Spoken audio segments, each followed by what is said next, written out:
Okay. Good morning, everyone. Welcome to the July 14th, 2022 GTC Transportation Council Planning Committee meeting. My name is Scott Levisich, with Monroe County Department of Transportation, at-large member, chair of this committee. I'll be facilitating the proceedings today, and I'd like to start things off by I just did the call order and look to Alex for a roll call. Thanks, Scott.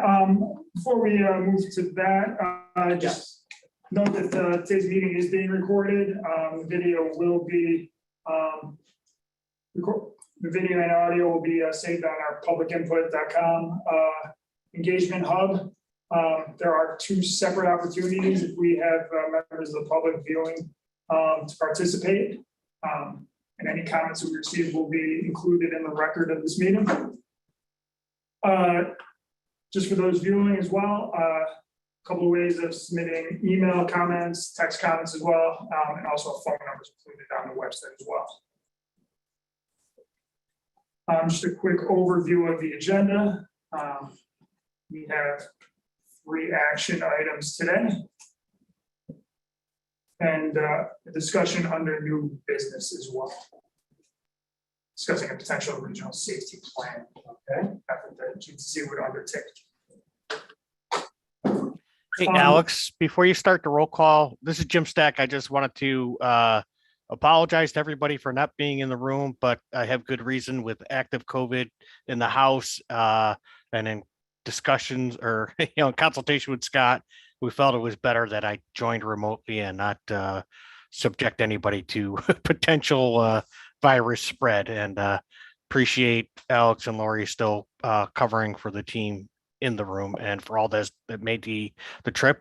I also want to acknowledge Rochelle Bell and Tom Fries. On Tuesday, we got word that we were bumped from the original room. The health department needed the room that we were in. So Rochelle managed to secure a separate room on the same campus, and Tom confirmed things yesterday. I just want to acknowledge that their efforts to get us through. And from what Tom told me, it sounds like the room you're in today has better air conditioning than the other room. So maybe it's a bit of a relief for those that are in the room.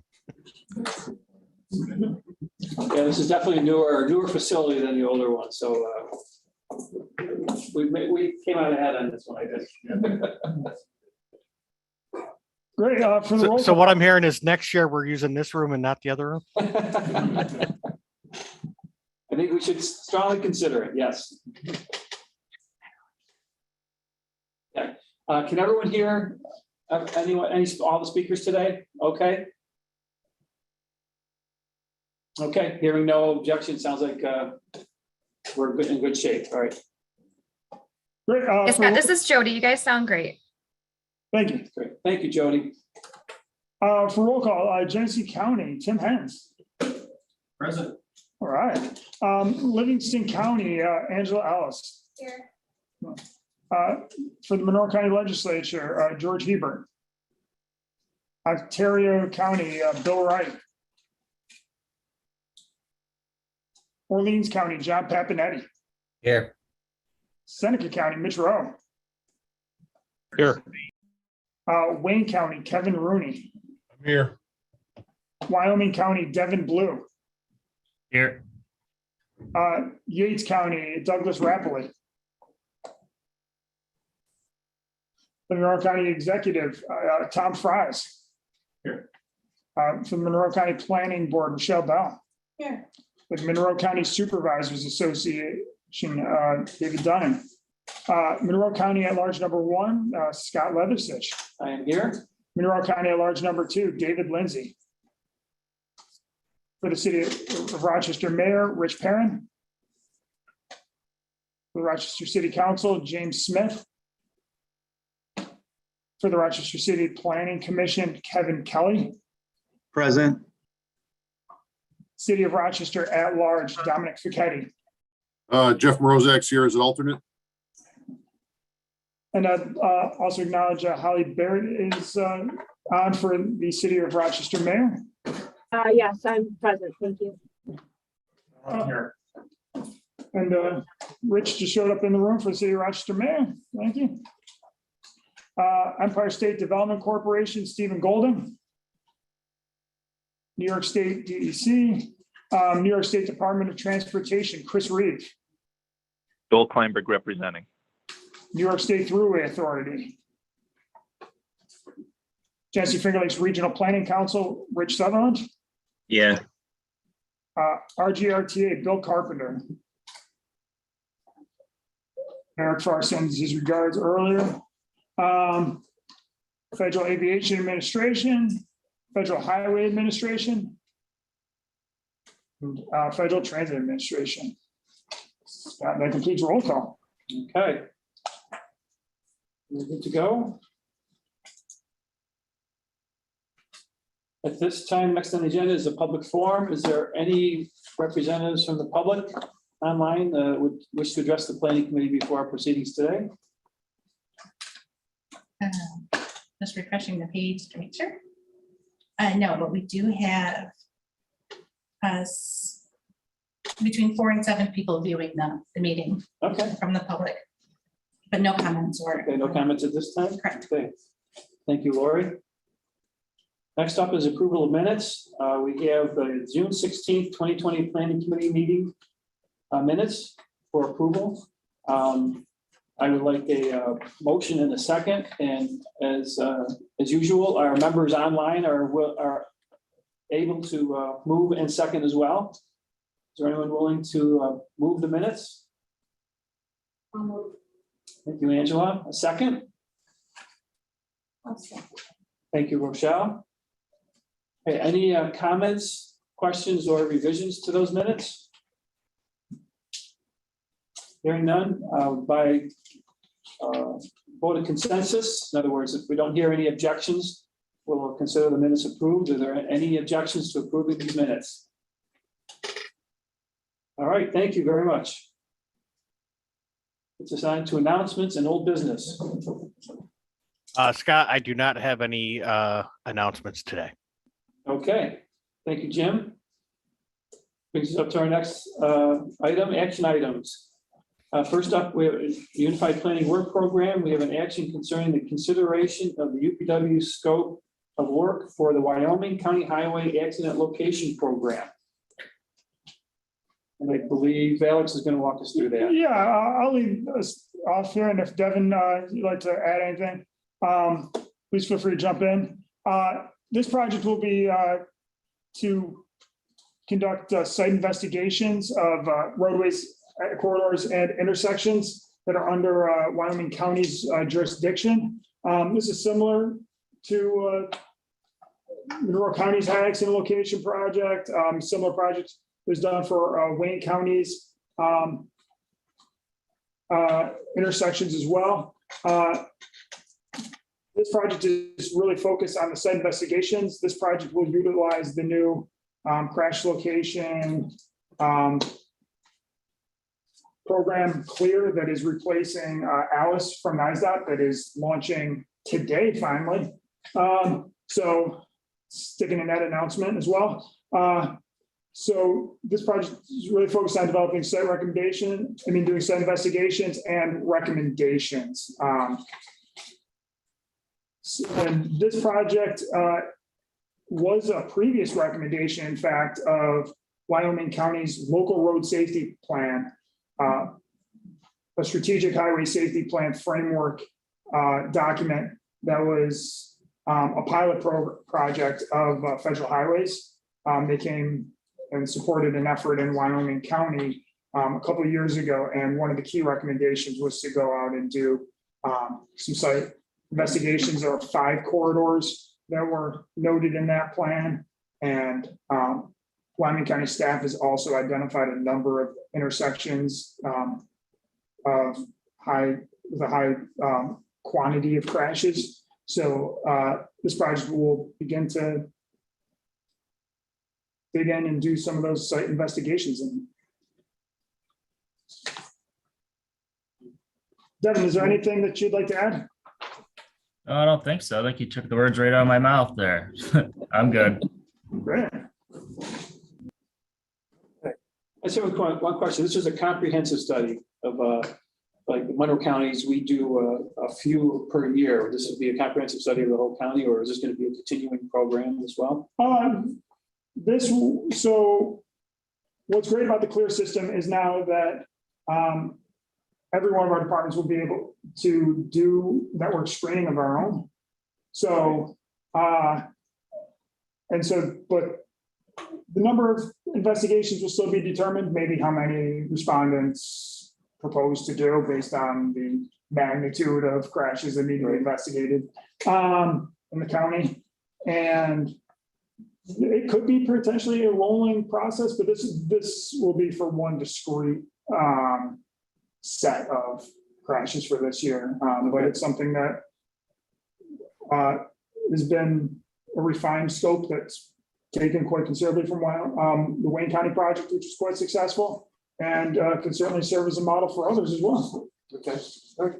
Sounds good. Yeah, Scott, I would add that this is more akin to what we worked on with Kevin Rooney in Wyoming County, just given the number of locations, closer to, a comprehensive snapshot as opposed to the sheer number of locations in Monroe County and the city, where as soon as you guys address certain locations, other locations are popping up. So that's a more ongoing effort. But I would I'd say it's closer to what we did in Wayne County than what we do in Monroe County.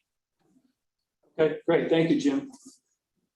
Any other questions of this scope of work? All right. Can I entertain a motion and a second? I'll move it. Thank you, Rich. Tom, second. Thank you. Okay. Any objections to moving this forward? Hearing none. It passes. Thank you very much. This will be recommended to the board, right? The board meeting. No, this project can now go off. Now, scope. Okay, this could go. Okay. It's the end of the we get the board approval. Yeah, Okay. we don't have any. Yeah. All right. Great. This is a new one that leads to an RFP in the next couple months. Right. Great. Okay. Thank you. Next up is Transportation Improvement Program. So this action is approving the draft federal fiscal year 2023-2027 Transportation Improvement Program project list to put out for public review. So. Hey, Scott, I'll lead this one. So first slide here shows a bit of where we are in the process, beginning in over the winter. GTC and NISA Region 4, we issued the call for projects, followed subsequently by project review. Just as recently as last week, the TIP Development Committee worked to recommend a program of projects for consideration. And today we are seeking planning committee approval of this project list for public review. This would go out for a 30-day public review. And we'd come back to this committee with a recommendation of the draft tip based on the public response that we received prior to the board's consideration of adopting the tip at their August meeting. There are 3 project lists that they'll be sent out for the public. 1, previously committed projects. These are the projects in the current outer years of the currently adopted 20 to 24 tips. So the projects with phases in fiscal years 23 and 24. New projects recommended for funding across those years 23 through 27 with the new expanded horizon. And 3 projects that are unable to be funded at this time with the planning target funds that we have available for programming. The following slides here show by county and certain mode and sponsor in alphabetical order. Highlight the projects that will be included at this, they'll be sent out for public review. So we have 4 projects in Genesee County. And if folks want to stop or ask any questions along the way here, we'll just maybe take a quick tour through these by county. Genesee County, we have 4 projects. 3 projects in Livingston County.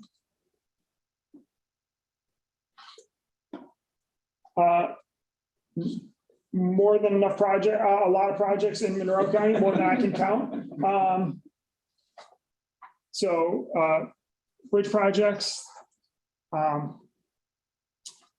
projects. And those are Monroe County, New York State DOT, and City of Rochester, as well as any other. Yeah, within Monroe County, yeah. But just not Monroe County projects. Yes. So, Yeah. The lists are the geography, not the jurisdiction. right. I will note the first of a couple of 3 projects here that are recommended for design phases only. The Broadway South Union Street reconstruction project is recommended for design only due to fiscal constraint.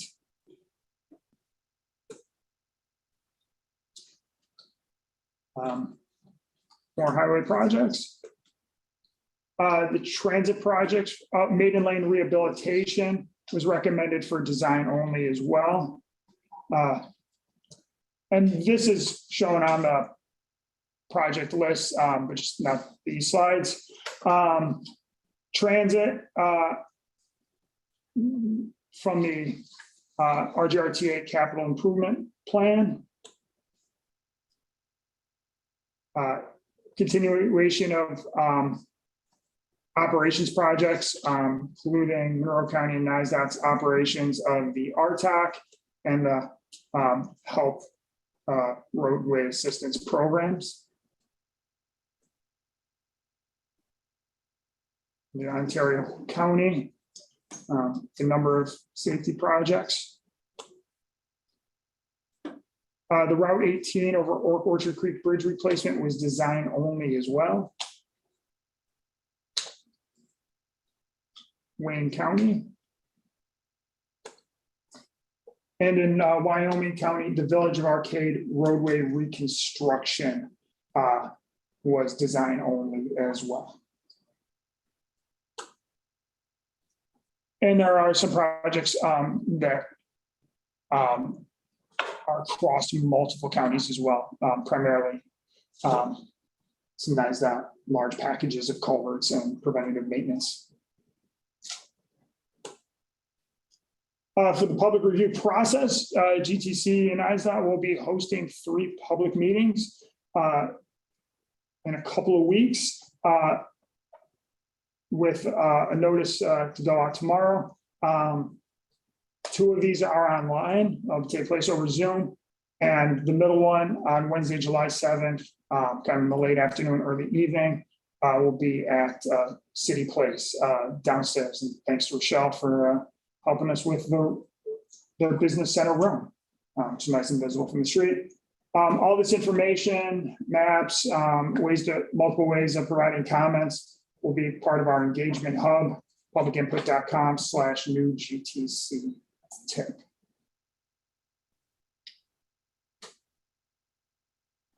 Okay. All right. Thank you, Alex. It's a good summary. And I would just like to add the TDC put in some many meetings and effort to review this, to come up with this plan. So I personally would like to acknowledge the TDC and their effort to develop this plan and get it ready for public review at this point. So good work. Yeah, I would like to echo that. I mean, our process is not possible without the contributions from the TIP Development Committee members. Yes, we talk about it being a joint NISDOT GTC process, but it really is a regional team effort to kind of come up with the best mix of projects. And one thing you'll notice, and it might have sounded a bit odd, but it's very deliberate, that third list of projects not able to be funded. We are not passing judgment on the quality of the projects because, to be honest, all the projects had merit. but we ran out of funding, and we had somewhere in the neighborhood of 600 million requested for 300 million available. And it just demonstrates the need far exceeds the ability to address that need.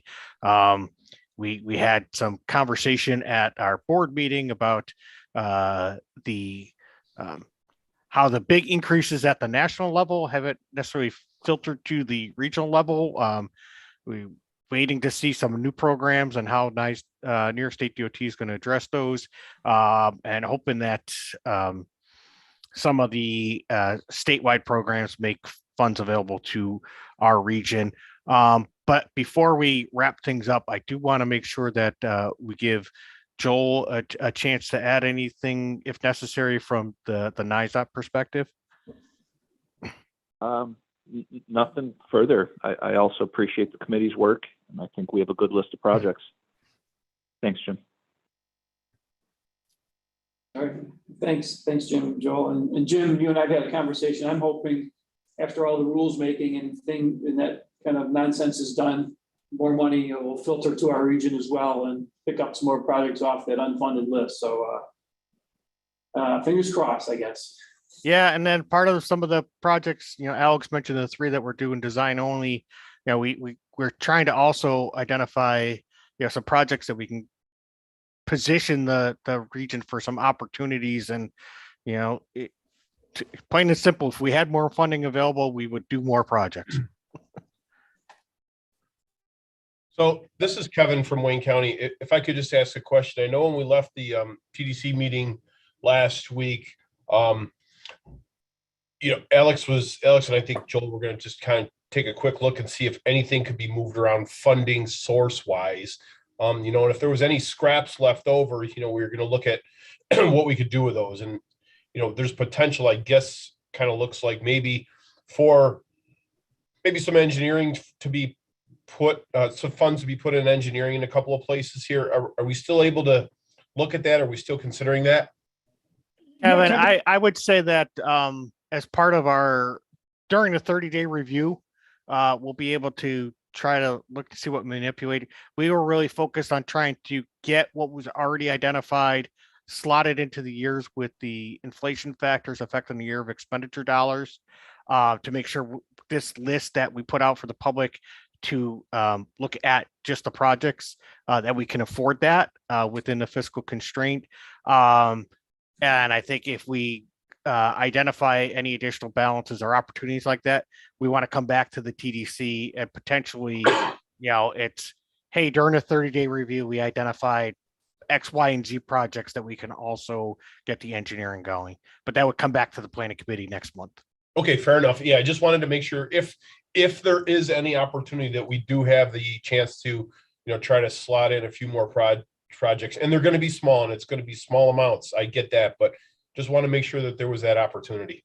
Yeah, we had talked about, is there a way to move, free up some STP flex funds for projects that would be eligible for the large urban funds, and utilize the more restrictive fund source, free up the less restrictive, potentially identify additional projects for engineering, like you said, or even potentially just leave it a little bit of a cushion. In years past, we have had a preventive maintenance set aside, at least in the most recent cycle for the out years. We've done a really good job of clearing the backlog on bridge preventive maintenance. There's still a lot of pavement preventive maintenance needs, but just due to the sheer volume of needs for rehabilitations, reconstructions, bridge replacements, the TDC did discuss and made a deliberate decision not to create such a big set aside for preventive maintenance this time around because the other needs were just so great. Okay, thank you. Okay. Is the public review document going to be the equivalent of this? Yeah, we'll also have mapping information. We have an online map. So will it be denoted which projects are design only? Because right now it's the full cost shown for design only projects. Can we make sure that? Yeah, I'll fix that query for that one. I'll double check that and make sure I just want to make sure that we're not telling people there's going to be 5 million when in reality it's 1.5 million. That's actually programmed. That gives the impression that design is either very expensive or that we have enough money for the whole project at this point. Sure, I'll make sure that queries are picking up all of those applicable years. Thank you. Any other questions or comments? Okay, with that, I would entertain a motion and a second. Thank you, Rich. Rochelle, thank you. Okay, appreciate this. We have a motion and a second. Is there any more final comments or questions anyone has of this, of the program? Great. Then by consensus, is there anyone who objects to approving the TIP to go out for public review? Okay, very good. It passes. We'll get that out, and hopefully, without any complications, get it approved at a future meeting, and then get everything ready to start this federal fiscal year. Great. Thank you, everyone. Well, Appreciate that. Scott, just following up on that comment, just so everybody knows, due to the timing of rolling all the regional tips into the statewide TIP, NISDOT main office is not expecting the new STIP to take effect until mid-November, maybe a little bit after. So Okay. the federal fiscal year will actually start under the the umbrella of the current TIP, and probably 6 to 8 weeks. Any phase obligations that are occurring at that initial period, we're going to need to make sure are in the current TIP. Typically, we would be changing over on October 1st, but through the state budget process, the release of information on the state projects came so late across the state that main office just knows they're not going to be able to get everything done and get final federal approval before October 1. So there is a bit of a carryover, but that is something that, those kinds of details will work with the next TDC to make sure, as we set the table for fiscal 2023, that we acknowledge which, if any, phases need to happen very early in the fiscal year to make sure we capture them in the current tip. Okay, that sounds good, Jim. Thank you. Appreciate for that clarification. All right. Next item on the agenda is the long-range plan. We have no action items this time. Right. Brings us up to related activities, and that is an action concerning, it's related to the TIP.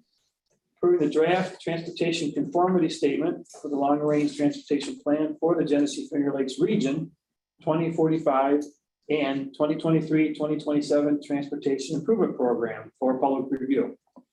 Thank you, Scott.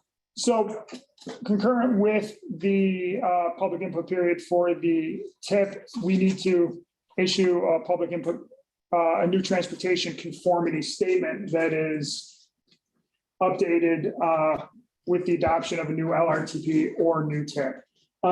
Since 2019, we've fallen back into non-attainment, kind of down through the windfall, no pun intended, of a lawsuit in California for being back in non-attainment for the 97 ozone standard from the EPA. This statement will be submitted to FHWA and FTA, and they'll issue the final conformity determination required of our TIP. The guidance resulting from that lawsuit, our requirements are pretty manageable. We have to include the latest planning assumptions, and we don't have any transportation control measures that are included in the statewide implementation plan submitted to the EPA. We participate in the interagency consultation group with DOT, EPA, federal agencies, and others. So all of the projects and associated air quality exemption codes are approved by them. All of our projects, our program maintains fiscal constraint, and kind of circling back to the mention of those air quality codes, all of our projects are classified as not as exempt and have an associated air quality exemption code that recognizes the type of project that they are. I just wanted to also provide this graphic as well. Just kind of keeping an eye on the two air quality monitoring station, official air quality monitoring stations that we have in the region. We would fall into non-attainment if our rolling 3-year average was above the EPA standard in the red line. And through 2021, our rolling average is still parts per million below that standard. So even though we are technically in non-attainment for the 1997 standard, because we never did a process to get out of it, but just so everyone knows kind of some context of where we are and true reality of air quality. The conformity statement will be taken out for public review concurrent with the tip. So we'll maybe have a little side table to discuss it with at the public meeting in person. We'll talk about it at our online meetings, and we also have a parallel engagement hub, which will be cross-linked as well. All right. Okay, thank you, Alex. Any You know, questions? one thing that I would just reiterate with the folks that have been through this before, and to share with the folks that have not. The conformity statement really is essentially just a compliance document. It doesn't change anything we're doing. It documents the new projects added to the mix, and it's just a requirement we have to go through in order to advance. Like Alex said, anytime we do a new tip or new long-range plan or amendments to those, we have to go through this process. And under the the fallback to the 97 standard, there was something called orphan areas, those that prior to the lawsuit had been in attainment of the 2008 standard, but not in the 97 standard. Out of the, I think it's about 10 orphan areas across the country, 6 of them were in New York State. So it just shows you, the impacts of upwind decisions, when it comes to conformity and air pollution. It really is a broader issue than just the immediate vicinity. So we are moving forward with that, and it's compliance only. It doesn't affect anything on our project selection and the efforts of TEC. Okay, great. Thank you, Jim. Any additional questions or comments on the conformity statement? All right. Can I look for a motion and a second to approve this for public review? Tom? Move, thank you. I'll second it. Thank you, Rich. I like to hope our online folks could participate as well, but all right. Again, by consensus vote, is there anyone who opposes or objects to moving this forward? Hearing none. This action passes the plan committee and will be out for public review along with the TIP, the same public review process. So, great, thank you. Brings us up to our next agenda item, reports. And first up is the status of UPWP projects. So GTC leads us off with that. Jim or Alex is going to walk us through those. Sorry, I was muted. I will take the lead on these. Okay. So yeah, we filled out a little bit here on this first slide. Biggest report we've had in quite a while. So the under strategic planning, I missed the date, but just a few days ago, Federal Highway Administration posted or announced that they would be publishing a notice of proposed rulemaking related to national performance management measures, and really looking at greenhouse gases along the National Highway System corridor. Basically, the way the proposed rule is set up, there would be a requirement for MPOs.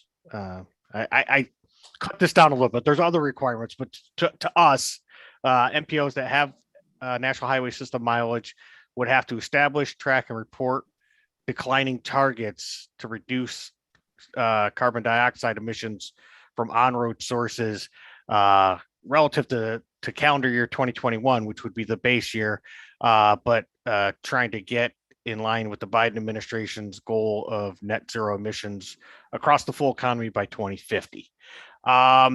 Once the rule is published in the Federal Register, they'll be out for a 90-day comment period. Staff will take some time to look through it and work with our counterparts from across New York and as part of our statewide association, potentially, commenting on the proposed rule. There are requirements for states as well, so we'll definitely be talking in coordination with NISDOT main office, and we certainly don't want to be at cross purposes, but it does call out, unlike some of the other performance measures where, for example, the safety, instead of setting regional targets, we could advance the statewide targets. This specifically, as written now, says MPOs have to establish targets, and that would affect our future, investment decisions through the tip. So potential for some impacts, and we will monitor that and report out as necessary. Moving into the IIJA implementation, this a flurry of activity since the last meeting. I did mention that Safe Streets and Roads for All was a program that was announced shortly before our last meeting. I believe it was June 8th. Applications are due September 15th, and I mentioned last month that we would have some staff was going to be having some internal conversations about pursuing a planning grant under that. And that was what you saw on the agenda for a new business. We want to talk more in depth when we get to that. Now that the TIP project selection has been squared away, at least for the public review, we want to take some time as a staff and screen the TIP applications for any bridge projects that were not recommended for funding to see if there might be potential under the bridge improvement program. You may recall at the last meeting, we talked about that. And I talked about the heavy lift involved with the benefit cost analysis and the minimum project costs and the like. And that states are only going to get, states are guaranteed at least 2 projects. Who knows how many projects we'll get in New York State, and it's a discretionary program all the way up at the Office of Secretary of Transportation. So we'll do some screening and work with facility owners to see if they want to pursue an application by September 8th. On June 30th, the Federal Highway or U.S. Department of Transportation released a notice of funding opportunity for Reconnecting Communities pilot program with applications due on October 13th. And this is, the goal is to try to reestablish connections in communities that were, disrupted by past transportation projects. Something like the city's effort right now, looking at Interloop North in conjunction with NISDOT, is an example of a corridor that would have divided neighborhoods. So within that pilot program, there is funding for efforts like what the city has already accomplished with the Interloop North project. There is another set of funding that you can pursue the preliminary engineering and NEPA process. And there's funding for actual construction of projects that have already gone through all that process. So it'll take some time to review that and see if there's any interest within our region of applying. And certainly as a staff, any of our agencies that wanted to apply, we would do what we could to support their efforts. Another new program out of IIJ is the carbon reduction program that again is focused on reducing CO2 emissions. In late May, NISDOT main office was having internal conversations about how they would establish this new program. And we've requested and expecting tomorrow at our statewide association of MPO directors meeting to get an update on the plan moving forward. One thing within the carbon reduction program is for large urban areas, there is an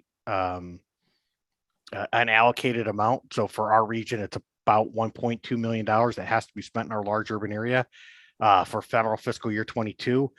Trying to get guidelines on our guidance on what projects the state sees as advancing that goal and when we might be able to tap those resources.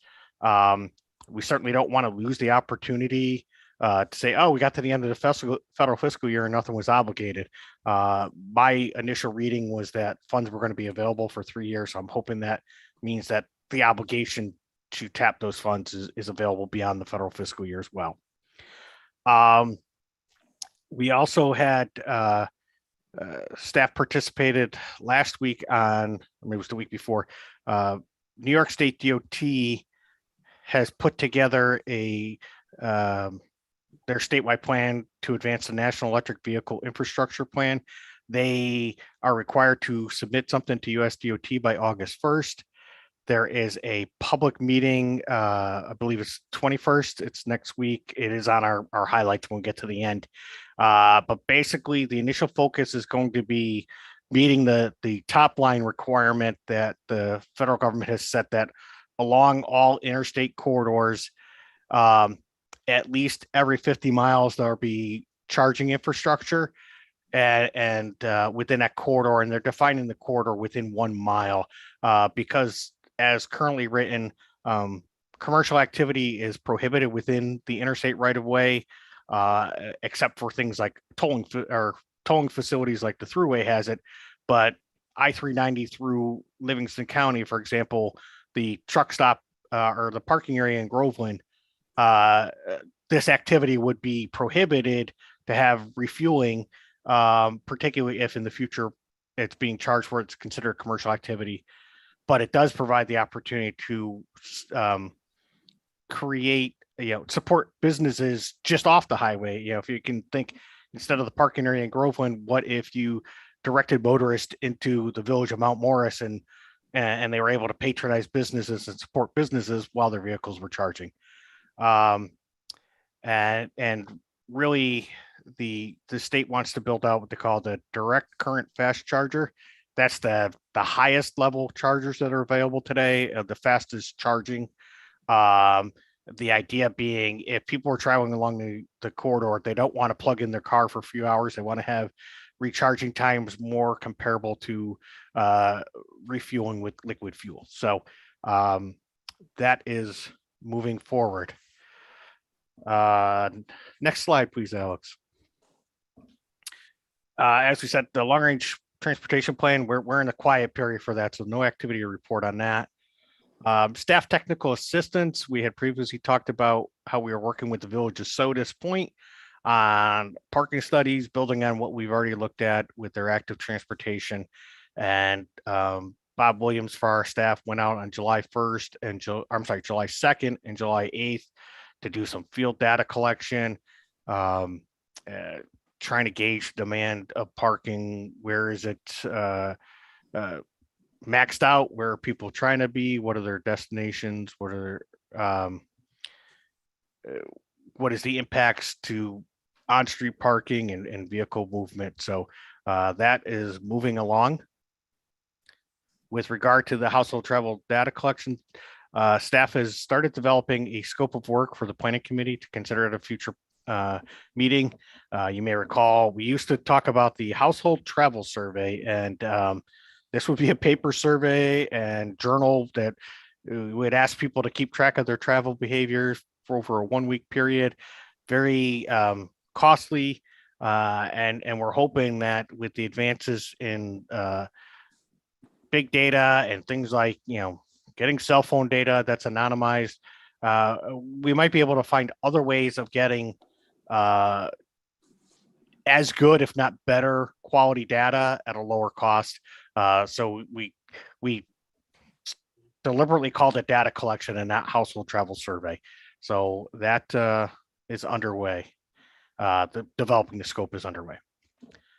The Complete Streets program, we're still waiting on some guidance before going too far with this task, but we have had some conversations with Reconnect Rochester about how we might be able to partner with them on their Complete Streets Makeover program. We have been a participant for many years, offering staff support, but they've had some significant impacts. If not for COVID, they probably would have been doing some more. But previously, work they did at Parcells has led to the before and after analysis showing that the speeds, the 85th percentile speed, I think went from 48 miles an hour down to 18 miles an hour with some temporary on-street treatments.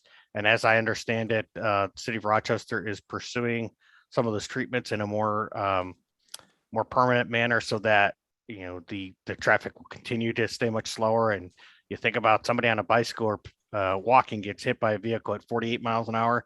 That's most likely a fatal crash. 18 miles an hour, they might be able to walk away. So huge difference when in residential areas.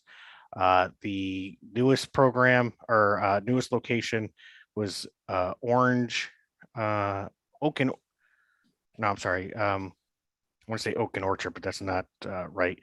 But anyways, the right outside of a school, and they worked with the community and did some temporary treatments to try to get people slowed down. And it sounds like the neighborhood has responded very favorably to that. So we have the potential, to support future efforts with that and really get out there within the communities and find places that are really doing complete streets and neighborhoods, and maybe that's where we end up. The Finger Lakes Resiliency Plan, again, we're waiting on Federal Highway to release some guidance before moving too far with that. That was what we talked about, setting up so the region is positioned to take advantage of or at least access protect grants under the new transportation bill, but that the progress on that and the rulemaking could not start before they had a federal budget in March. So travel time data collection and congestion management process, there's no activity to report on those. Route 96 over Route 14 strategic divestment. This one kind of it fell to the back burner a little bit while we were focused on TIP.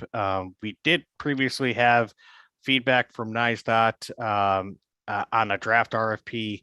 So staff is meeting next week to basically restart that one and try to progress to a draft RFP within the next few weeks, get something out on the streets. The Genesee Finger Lakes Regional Performance Measurement Monitoring and Evaluation System. This was, we talked about working with the folks over at the Regional Traffic Operations Center on automating some of the reporting of the data that comes out and dashboard creation. So we had previously mentioned that there was going to be a demonstration, and that was held on June 28th.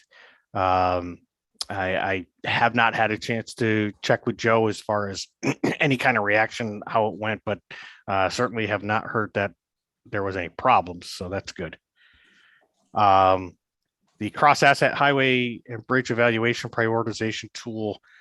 And again, now that TIP is winding down, Alex is making some progress on pulling together some information in support of putting together an RFP for that. And lastly, the Genesee Finger Lakes Regional Freight Plan update. We are working internally on a scope of work that would be presented to the planning committee at a future meeting.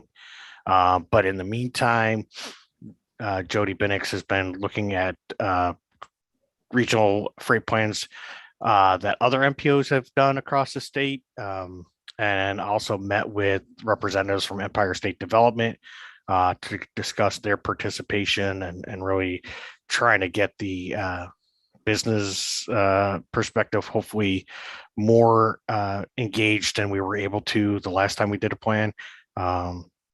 If there was one thing we could have done different, it would be please, tell us, private business shippers, transportation companies help us better understand your needs. And so we're hoping by engaging some of the economic development folks that we can get a better participation next time around. And I think that's the last GTC. So if there's any questions on GTC projects, I will do my best to answer. Okay. Any questions of Jim on his rundown? All right, thanks, Jim. Up next would be Genesee Finger Lakes Regional Planning Council. So with the regional land use monitoring report, we have closed out the collection of data, and we're working on maps and the final draft report.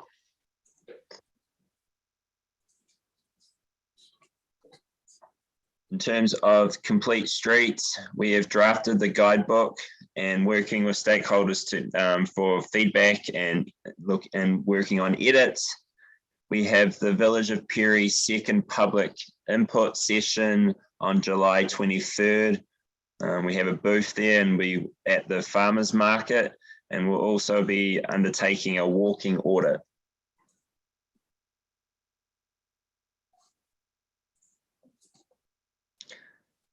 No updates at the moment, no progress on this at this point.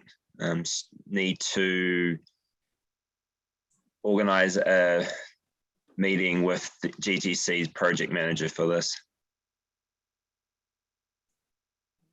That's impressive. All right. Any questions of the Genesee Finger Lakes Regional Planning Council? All right. Thanks, Richard. Appreciate that. Livingston County. You report on Lakeville, Florida? I can tell you that the request for proposals has been released. The deadline for submissions is July 29th, and the group is working on forming a consultant selection interview. And just to give you a sense of level of interest, as of the 12th, 27 RFP packages have been distributed. Oh, really? Wow. Yeah. Yeah. A lot of interest. Good. Well, good luck with it. All right. Any questions of Angela? All right. Thanks, Angela. Monroe County. Go to Michelle first. Okay. Our land use monitoring report is being worked on. We have all the responses, and we'll be presenting it to this committee in October at our October meeting, and go to the board in December. And active transportation plan, we had a public outreach event on June 29th that was well attended, and I've got to say one thing fun about active transportation planning is people have a lot to say. There was a lot of input, and some of it brand new to me. For example, there are concerns about bicycling and walking under railroad overpasses. So I tried to explain how they were created to avoid the train. People wanted them to be brought up to grade because it's kind of floody and dirty and icky and scary, and we can't please everybody. We can't solve every problem with these solutions, but it was interesting. I'd never heard that before. And we're working on identifying the variables to consider in the trip potential analysis with tool, and that is more difficult than I thought it would be. So we're moving along. Let's see. Keep you posted. Okay, thank you, Michelle. Tom? Okay, for the high implementation program, 5 more studies have been completed. So that makes 24 of 36 are complete from the 21 list, and 8 more are currently being analyzed. And we're currently working at compiling and reviewing data to generate the next list. Okay. Very good. Thanks, Tom. Michelle, any questions of the county projects? All right, thank you. That brings us up to New York State DOT. And Joel, if you need, I can cover that. You let me know. Sure, Jim, I appreciate that. Okay, so with the, well, because staff is leading the consultant efforts, it's a lot easier for us to engage a contract than NISDOT, just the way the billing and everything is structured. So anyways, the Regional Traffic Operations Center strategic plan, the consultant team did provide a draft inventory memo to the steering committee on July 7th for their review and comment, and that steering committee is meeting July 18th to go over that. I'll let Alex catch up.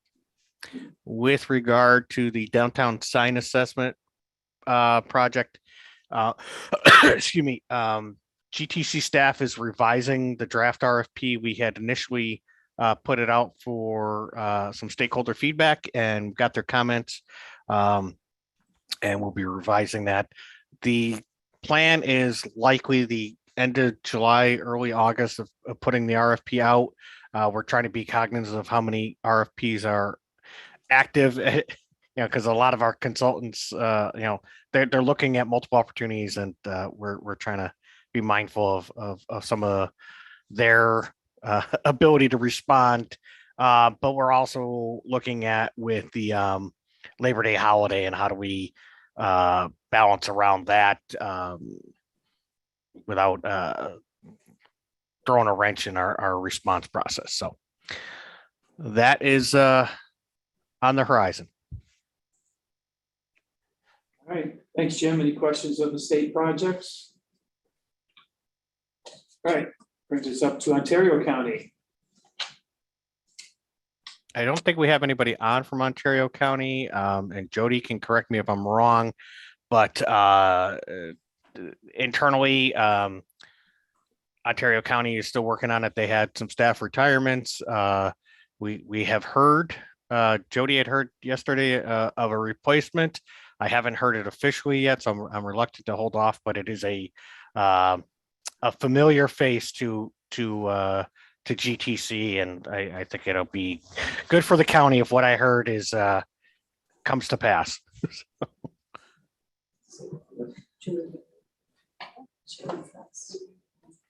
Okay. Oh, I hear, is Angela whispering? So is it official, Angela? Yes, yeah. So those who recall from Julie Gotham, who's now Julie Berry, that was on our staff, was on Ontario County staff, most recently on Livingston County staff after a stint in Erie County planning, is who we're hearing is going to Ontario County planning to replace Maria Rosinski, who retired after more than 30 years in the county. So I think it'll be good for the Monroe County and a good partner to have with GTC. Okay, good to know. Thank you for that update. City of Rochester, active transportation plan. Yeah, I can provide an update on that. We're continuing data collection related to the inventory of existing and planned conditions, as well as continuing to hold the initial outreach events. I believe the latest one is inclusive of this past weekend, the Cornell Arts Festival. So similar to what Monroe County is doing, we're going out to the community. That way for them to come to us and also receive numerous and some interesting comments. My wife really did attend the festival. We did see the booth there. So Good.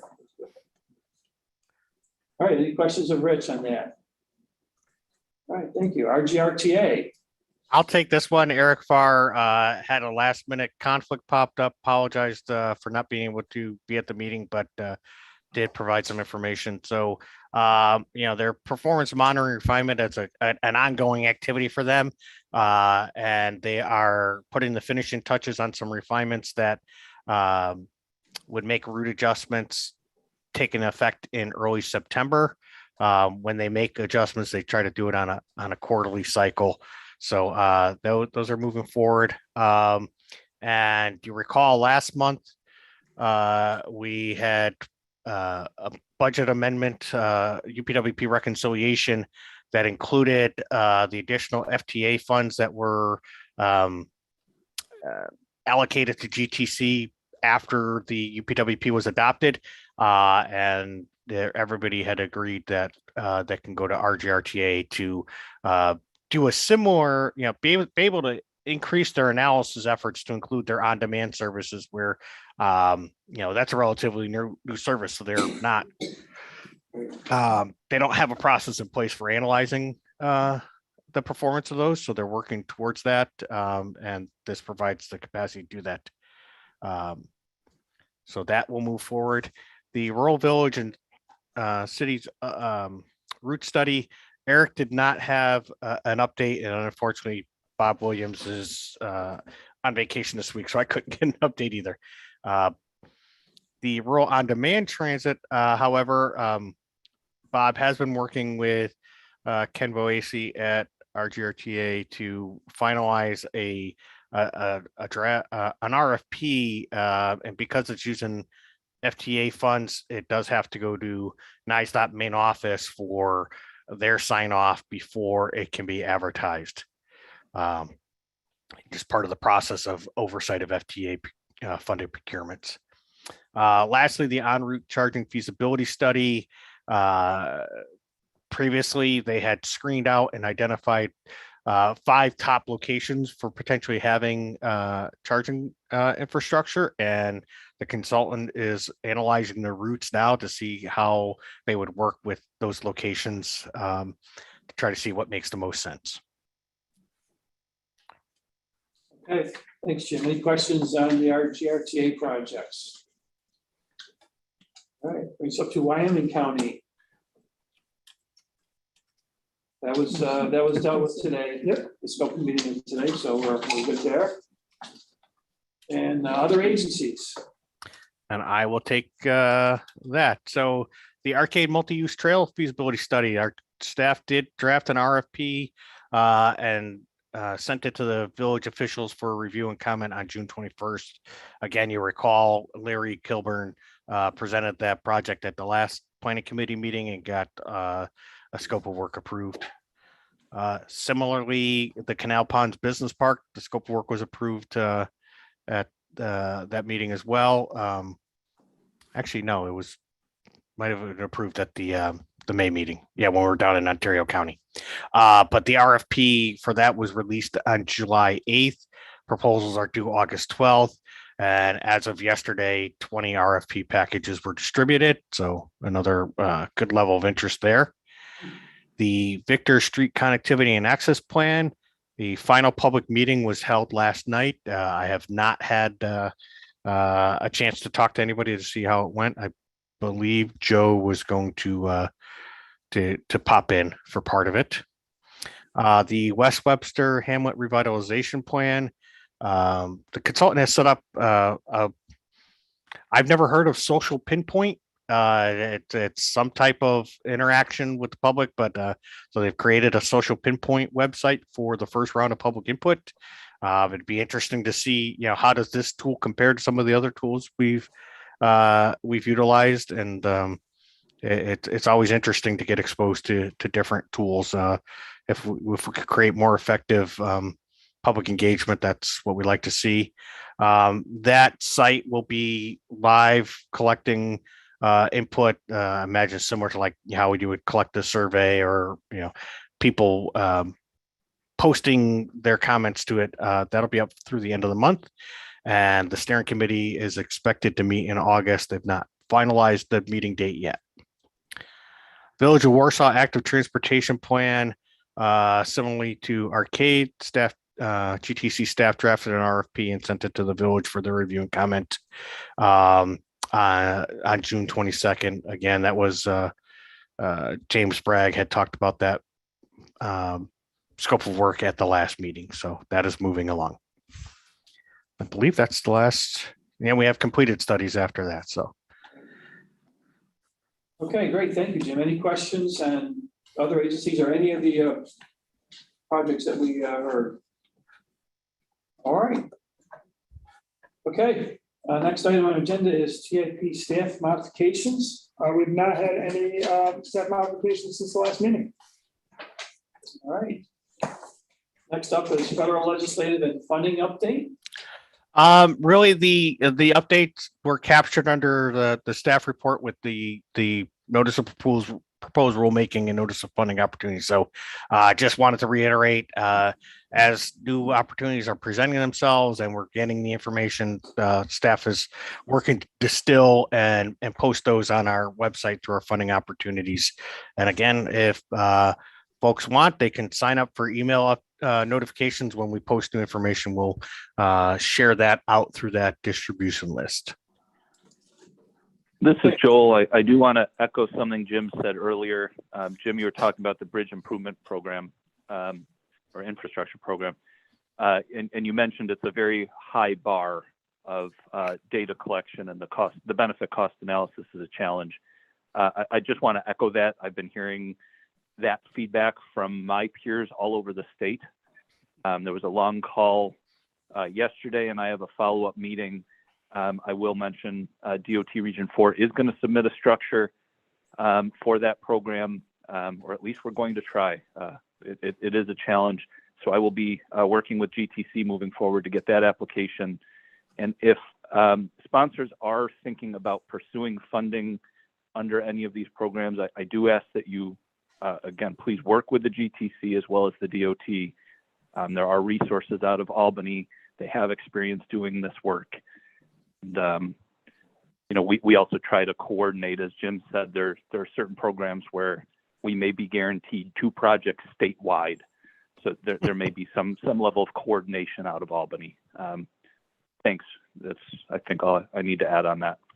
And I would say, the bridge improvement program, again, with the high bar, it might be a situation where, the mega projects over 100 million, and I'm sure New York State has a few of those, down in the New York City area. It might be one of the things where, like, well, that's the only thing worth going after. We've had some questions, and yes, there is the ability to say bundle bridges at multiple locations into a single contract and project, but yet in order to do that, you still have to run the benefit cost analysis for each individual structure, and they will be scored accordingly. So if any of them don't score a 1.5, your applications is not going to get highly responsive. So it's not the golden opportunity that it seems to be when you hear we're going to fix 15,000 bridges across the country. So just a little reality check. Right, yeah, it's it may be targeted for certain areas, but not most of us. Yeah. All right, any questions on federal legislative update? All right, any other GTC matters? I don't have any to raise. Okay. And we're up to public engagement highlights. Lori unfortunately just stepped out of the room. Lori jumped on an extension cord, but just highlighting a couple of some of our public engagement highlights from the last month that were noted. Hamlet number for the city and county active transportation plans. And coming up this month for the tip and conformity statement. We'll be having certainly a number of notification and email blasts coming the next day too. And also some additional partner updates. NISAT and NYSERDA talking about the National Electric Vehicle Infrastructure Plan and those interstate corridors. And the city coming up next week, discussing the Aqueduct Reimagined and Riverfront Promenades projects. Okay. All right, thank you, Alex, appreciate that. Hey, Alex, before we move on, is Laura looking for an extension cord for your machine? If needed, I could share the presentation from my screen. I think we're pretty good. Okay. I'm ready to take over sharing the Sure. presentation if needed. Okay, let you know. All right, brings us up to new business. Yeah, so I wanted to take some time to talk about a regional safety plan approach. Again, reiterating what I said earlier, the Safe Streets and Roads for All program. We did mention previously that staff was looking at potentially pursuing a planning grant. But having looked at that, really, my recommendation to the committee would be not to pursue under the SS4A program, but still pursue trying to do a regional safety plan utilizing funds from our IIJA implementation within the UPWP. And that's for a couple different reasons. But just to kind of give a little background, a regional safety plan, we would envision aligning with the New York State Strategic Highway Safety Plan. And then within the notice of funding opportunity for the SS4A program, they articulate what needs to be in a comprehensive safety action plan to basically qualify for future capital funds. They do have three categories of funding that they're making available.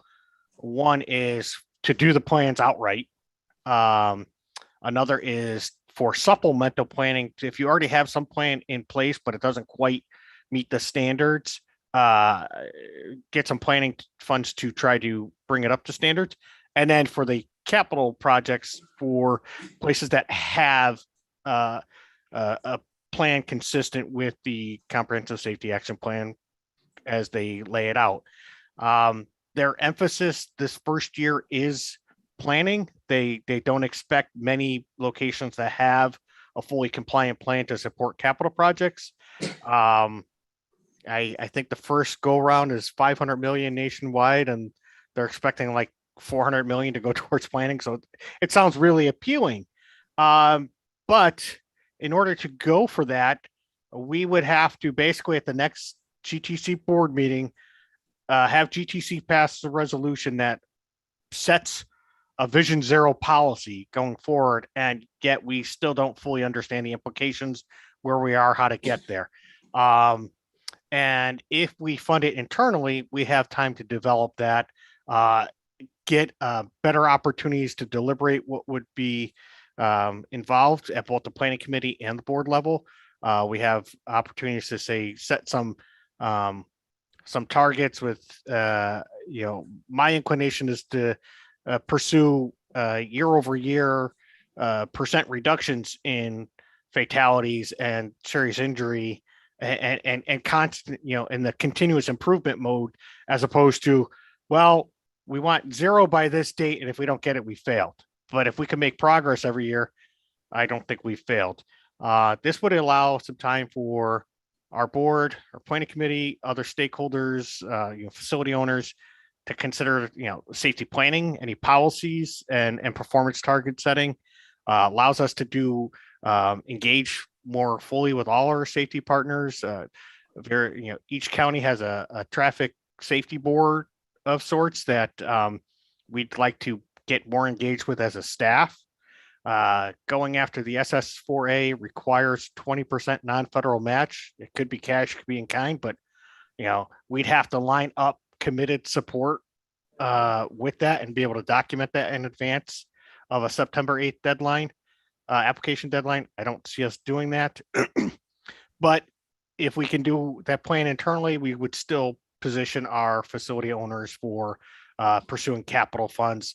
And because we can start this process potentially after the August board meeting, before applications are even due nationally, we can get a head start on everybody else who's waiting for SS4A funds to do this. One thing to note, that if we pursue this, there would be, in essence, a requirement to set performance targets at the regional level, separate from the state targets. In years past, with the performance measures, we've made a concerted decision to say, rather than set regional targets that could easily be missed by one incident, like the coach bus a few years ago driving down Route 390 that drifted off into the shoulder and hit a parked dump truck and injured something like 30 people. That one incident, or a couple years ago, where the limousine company with 29 people and the brakes failed, and a wedding party was wiped out. those are tragic events and in their own right. But if any region is setting regional targets, a single incident can really cause you to miss the targets. And you also have things that sometimes it truly is an accident. Sometimes snow and ice. Regardless of precautions, drivers still will crash. Wildlife crossing, drivers will still crash. So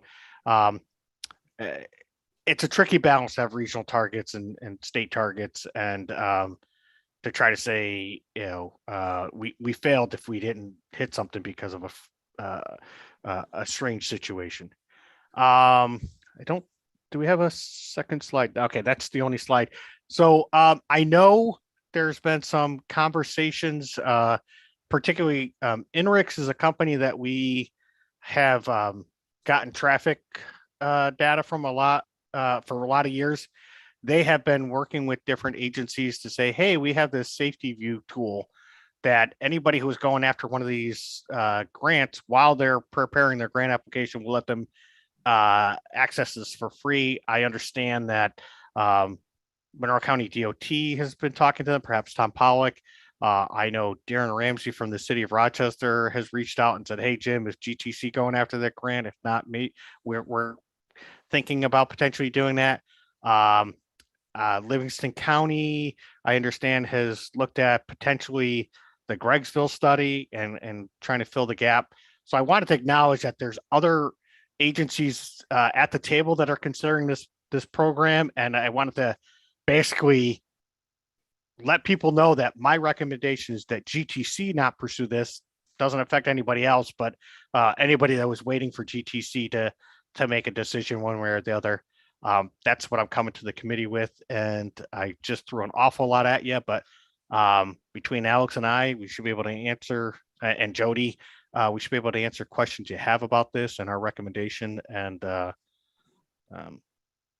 like I said, if any of the other agencies do decide they want to pursue it, as a staff, we're more than willing to support them in their application efforts.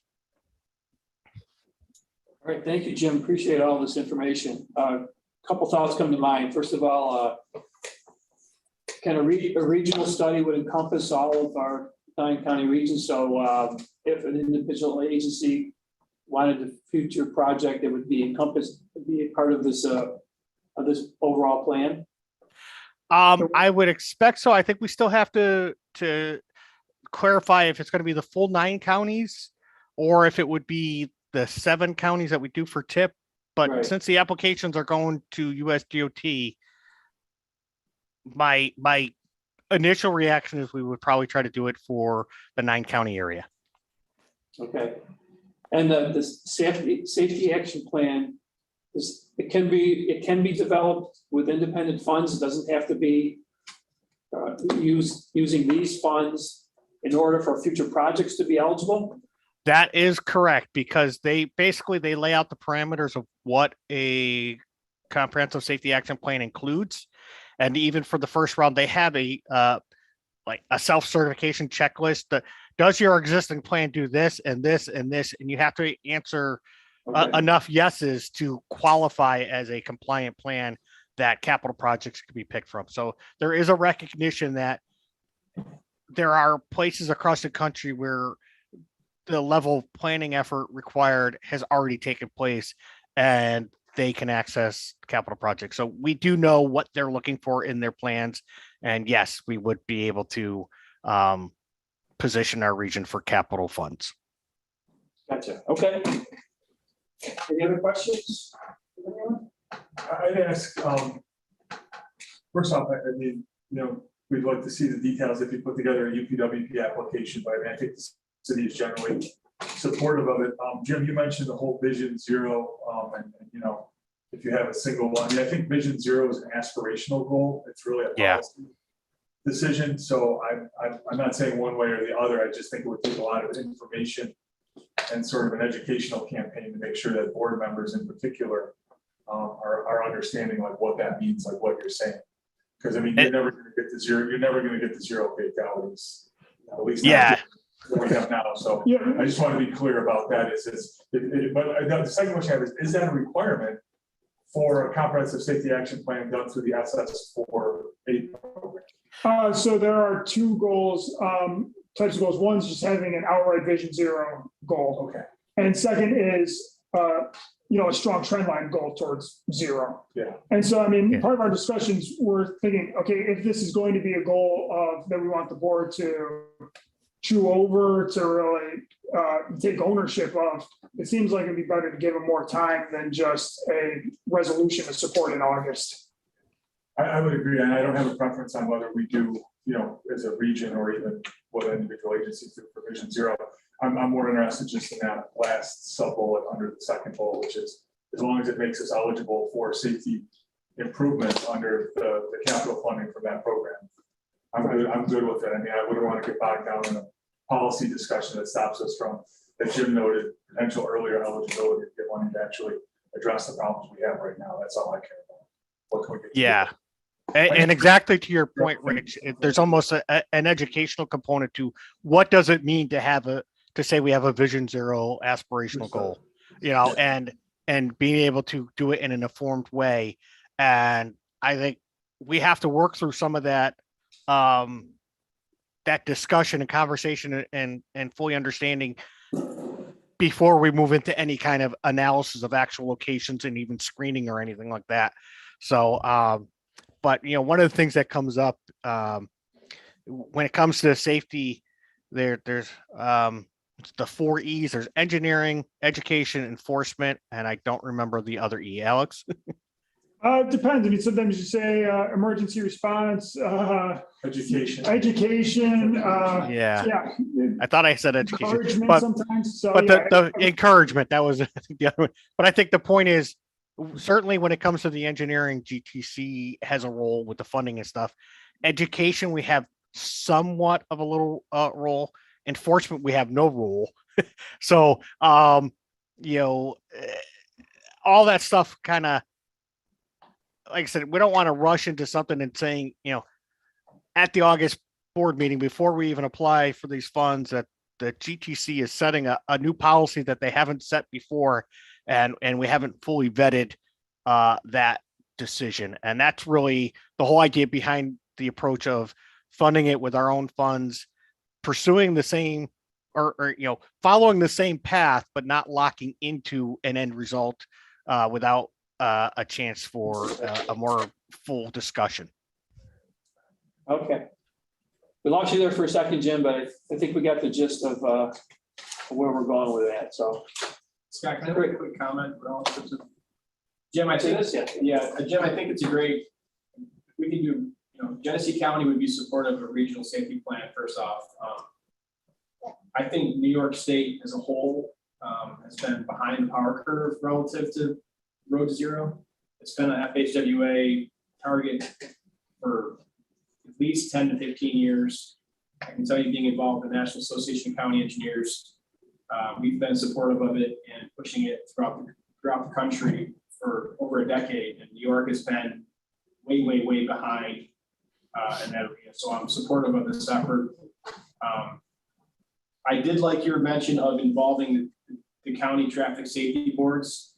I've been a member of our traffic safety board since 1998, and I have always thought that we are woefully equipped to deal with issues relative to safety, even though we're a traffic safety board. Most of the county traffic safety boards, at least in my understanding and experience, were established back in the 90s as a result of the governor's initiative to increase seat belts and child safety seats and things like that.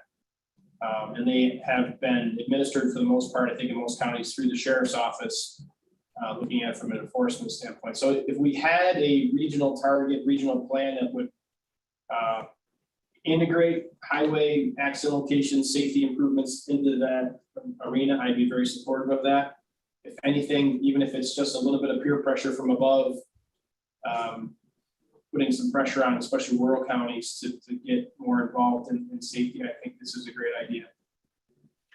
Yeah, and one of the things that we now have a benefit, as Alex said earlier, I think was today that the new clear system went live. That allows for network screening beyond just the state system, where in the past we've had limited data off the state system. So we want to continue to try to build that capacity. But even beyond this new SS4A program for capital funds, our highway safety improvement program that we get regionally, this cycle in the TIP applications, we did not have enough applications to utilize all the available HSIP funds. And part of that is the level of analysis that needs to occur before you can even determine HSIP eligibility. So there's a potential that a regional safety plan helps us screen and identify additional candidates for the formula funds that come to the region, regardless of the discretionary funds that this program offers. Right. Okay, thank you, Jim. Any other questions or comments on this? All right. Before moving on, Rich, if we go back to member agency and other partner updates. Yeah, I just wanted to make two quick ones. One is I wanted to thank the New York State Department of Transportation. We had a very good meeting with NISDOT Region 4 on Monday related to regarding the Air Loop North project. So as an update to that, we received a good amount of comments on the draft planning study, and we're planning, and we have the intention to have that wrapped up by the end of the summer, with all of the comments inclusive of NISDOT's incorporated into it. We also had a good discussion on next steps and moving forward with beginning to go out for requests for proposals and procure design services. So obviously we know we'll have to do the design report, whatever environmental document will be required under National Environmental Policy Act and SECRA, and then also just working with the state too on making sure that we're bringing it to the GTC in a timely manner for amending the long range plan and to reflect that that the state is graciously basically funding the full project at this point relative to any cost volatility we see. But right now we're moving forward with it. So I know Joel's on the phone, he was part of the call. I just wanted to thank him, Chris, Craig, and the others that were on the call with our city team. Second part I wanted to mention was that we on Monday we had David Riley start as the principal transportation analyst. Some of you know David Riley. David was with the Center for Governmental Research after receiving his master's degree in urban planning. Actually worked on the Route 96 strategic infrastructure corridor project when he was at UB for his master's. Prior to that, he was a journalist, including with the Democratic Chronicle, as a government reporter and watchdog group. So we're very happy to have him on, and so he's going to be playing a major role, particularly in Interloop North and some of our other projects. Hey, Rich, I just wanted to ask, I don't know if it's a question for you or for Joel. You mentioned moving forward into the RFP to try to address the next step in design and NEPA and seeker. Have you had any indication that there's intention to use federal funds for that portion? The funds, I'll defer to Joel, but our understanding is that the fund mix is still being decided, and that'll be basically when we know, you'll know. Okay, no, I just want to be sure about being able to get a TIP amendment so we don't hold up the process at all. And related to that, I have already kind of posed a question to the NISDOT Environmental Science Bureau, Patrick Lentley, that when the time comes and when it's decided, we know the Interloop North, it has to be a non-exempt project, is a regionally significant project. I just want to understand, was there any additional efforts that we'll need to take regarding conformity when decisions are made on that? And basically what we put up and talked about earlier in the meeting with going out for a conformity document, we would not have to do anything beyond what we would have to do anyway. So amending the TIP with a major project. So I guess bottom line, we don't have an initial or an additional level of effort, any kind of emissions analysis or anything that we would have to do. The process is the same. It just, we would put out a new document that, hey, we amended the TIP, we amended the long range plan to get it from illustrative to funded, and we amended the, we issued a new conformity. So we have taken steps to understand what the process will be when the time comes. Again, I don't want GTC to be the barrier to advancing that project. No, you won't be. We'll have plenty of time, and I appreciate you looking into it with VSB. And I didn't mean to be, flippant about the the source of the money, I really don't care what type of money it is. I'm just grateful to the state for coming up with a very large chunk of change. Well, absolutely, and you'll Regional initiative. absolutely, and you may recall when I was talking about the given the IIJA implementation, and I mentioned the Connecting Communities grant that just popped up. I did say that they can cover PE and NEPA, but it sounds like you guys are looking to move forward faster than they'll announce awards. So Great, thank you for that update, Rich. Appreciate that. Is there any other new business? Hearing none, we'll move on to the next public forum. Is there anyone from the public that wishes to address the committee based on our proceedings today? Guess is no. Thank you. I always like to just refresh to make sure I didn't miss anybody. No, Right, there are no comments. great, thanks, Lori. Okay, with that, we're reaching the agenda, and I would entertain an adjournment. I don't believe this is an action we gotta move, or we'll just adjourn, but do make a notice that the next meeting is scheduled for August 11th at the Wayne County Courthouse. And any materials to be considered for that meeting should be submitted to GTC staff no later than Friday, July 29th, 2022. With that, thank you for everyone's participation today, and a good meeting, and enjoy the summer weeks to come. thank you, everyone.